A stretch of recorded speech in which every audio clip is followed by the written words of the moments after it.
contrary to the popular saying, what you don't know can hurt you. And that is why we are going to discuss today 4 things you should know about insulin resistance, which your doctor is not telling you. Hello, welcome back to Genesis Protocols. My name is Dr. Martin Opoku Jeffy. Going straight into the point. Point number 1, the first thing you should know about insulin resistance, which your doctor is not telling you, is what is referred to as epigenetics. You should understand the principles of epigenetics as it relates to insulin resistance in order to be able to reverse it. What is epigenetics? So epigenetics is basically a combination of 2 words. Epi from the Greek word above or outside, and then genetics coming from the word gene. So what this means is that there is something which happens outside or above the operation or the function of the genes. How do genes work? Our genes work through instructions. It's like a recipe book. You want to bake bread, you go for that specific recipe and then you bake the bread according to the instructions. So epigenetic principles are principles which don't change the gene, they don't change the instruction per se, but they change how the instruction is applied. For example, if I write the instruction, bake me bread for breakfast, and then you bake me white bread and I don't eat it, you learn quickly that, oh, I don't like white bread, maybe I like whole grain or multi-grain bread. And then you begin to make me multi-grain bread. Once I start to eat that, you will change your behavior and stop baking white and then start baking multi-grain bread going forward.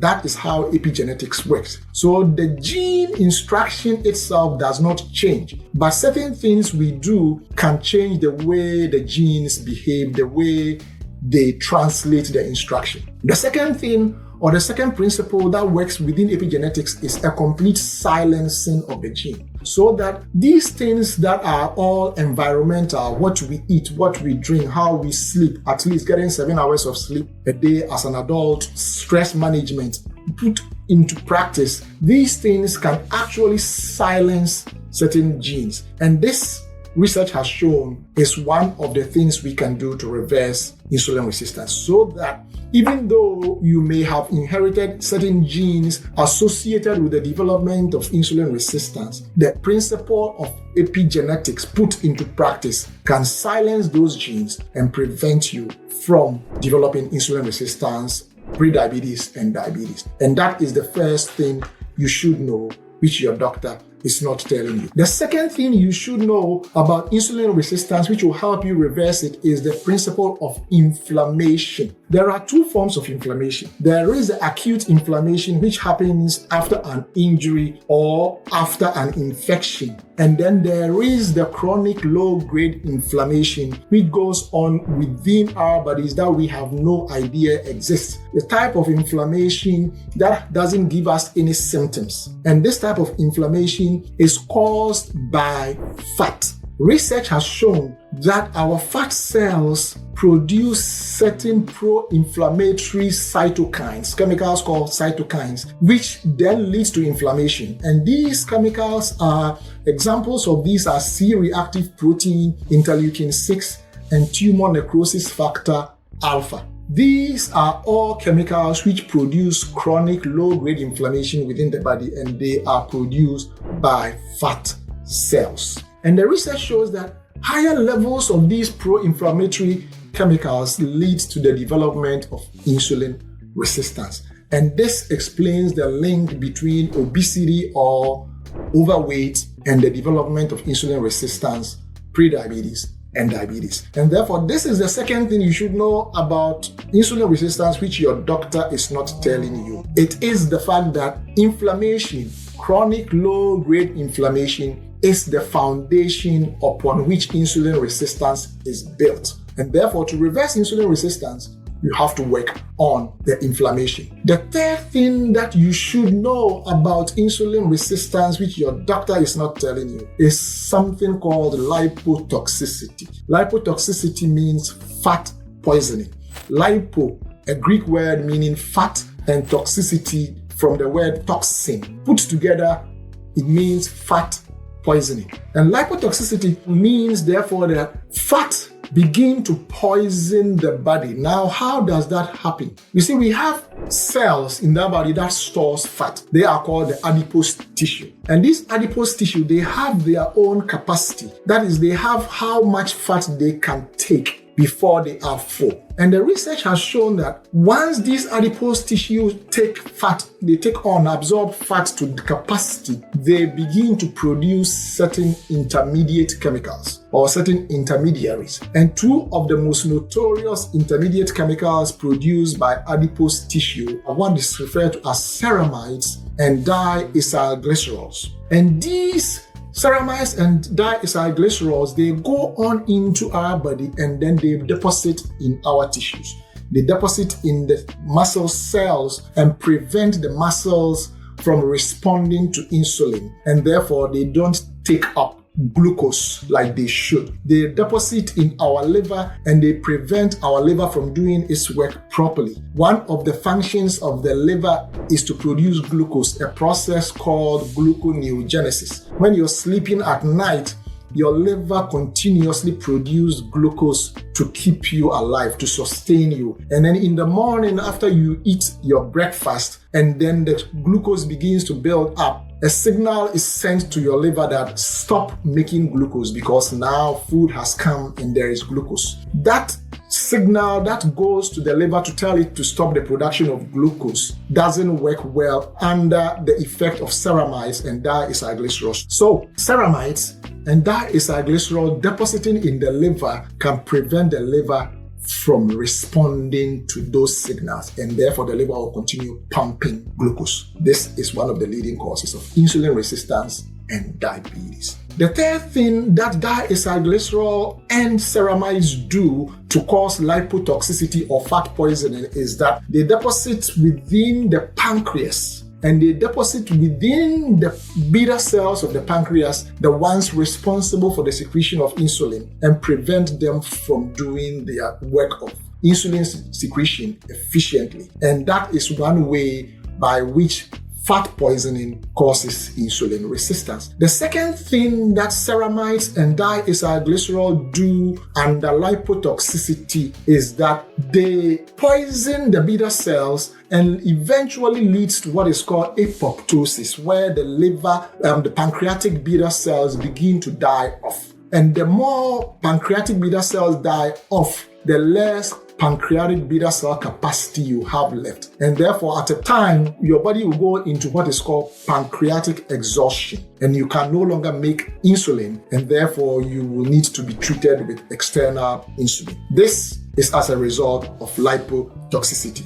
which is the third thing you should know about insulin resistance, which your doctor is not telling you. The fourth thing you should know about insulin resistance, which your doctor is not telling you, is a principle known as personal visceral fat threshold. What is this? In simple terms, it means that every individual has certain amount of fat they can accumulate before they become sick. And to understand this principle, you have to understand that there are two forms of fat deposits. There is what is called the subcutaneous fat, the fat that we deposit under our skin, the fat that is visible, the fat that we can touch, the fat that we can see. And then there is what is called visceral fat, the fat that deposits internally in our organs, which we cannot touch, which we cannot see, and which is only visible through CAT scans and MRIs. And that type of fat is the type of fat that is very toxic. It is the type of fat that is metabolically active. It is the type of fat that produces those inflammatory cytokines,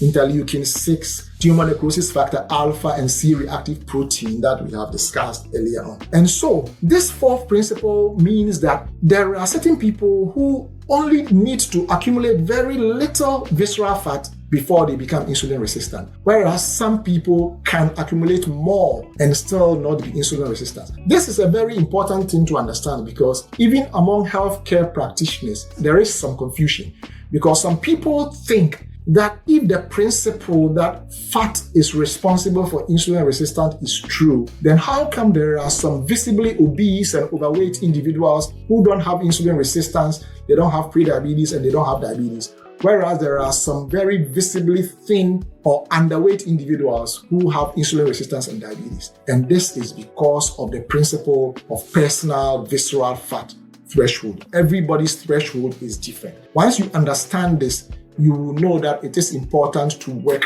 on not accumulating visceral fat. Very interesting. So now that we have understood this principle, now what can we do about it? First and foremost, we know how to activate the epigenetic principles. All the research studying epigenetics has concluded that a diet that is based mostly on plant food, unrefined, unprocessed plant-based food, whole grains, fruits, vegetables, legumes, nuts, and seeds.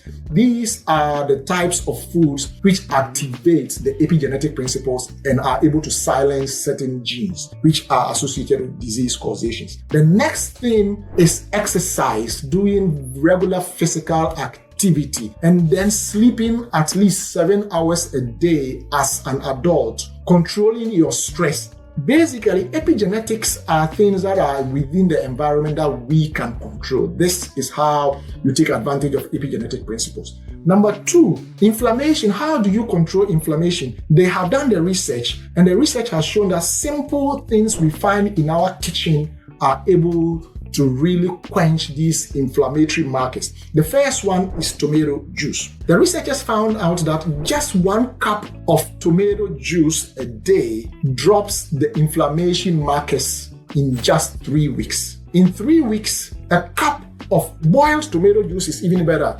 When you cook the tomatoes, the anti-inflammatory properties become exaggerated, and that is what they use. So boiled tomato juice, 1 cup a day, is all you need. Second thing that the researchers have shown can reduce these inflammatory markers is turmeric. Turmeric is known in research as the most anti-inflammatory spice. And according to the researchers, just a half teaspoon of turmeric powder a day was able to reduce the inflammatory markers drastically in just 1 week. The third thing that research has shown is very, very powerful as anti-inflammatory agent is goji berry. A berry that is found in Asia, which is in English is called gooseberry. So goji berry or gooseberry, the same thing. And the researchers saw that just 2 tablespoonfuls of dried goji berries was enough to reduce the inflammatory markers drastically.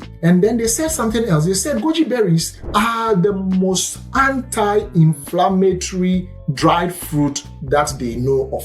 So you can think of all the dried fruits ever, and goji berry is the king of them all as far as inflammation quenching is concerned. So how do we now burn those visceral fats, that visceral fat which is causing lipotoxicity? How do we burn that? Once again, the research has the answer. Japanese researchers conducted research, the gold standard of research called double-blind, placebo-controlled randomized trial. And what they found was that just 2 teaspoons of apple cider vinegar in a glass of water before each meal was enough to lose or to burn 5 pounds of visceral fat in just 3 months. So just imagine if you continue doing this every day, every month, every year, all the visceral fat will be burnt off and insulin resistance will be a thing of the past. 2 teaspoons of apple cider vinegar in a glass of water before each meal.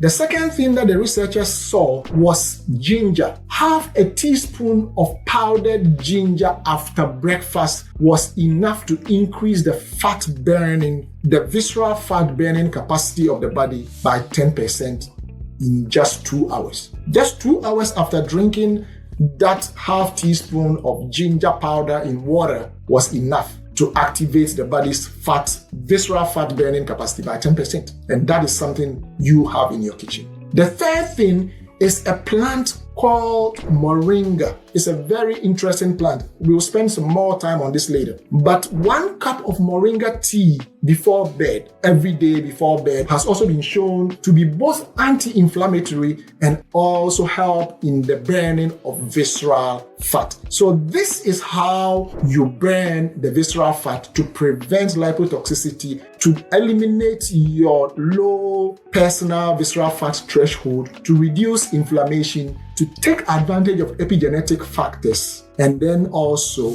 to reverse insulin resistance. Thank you.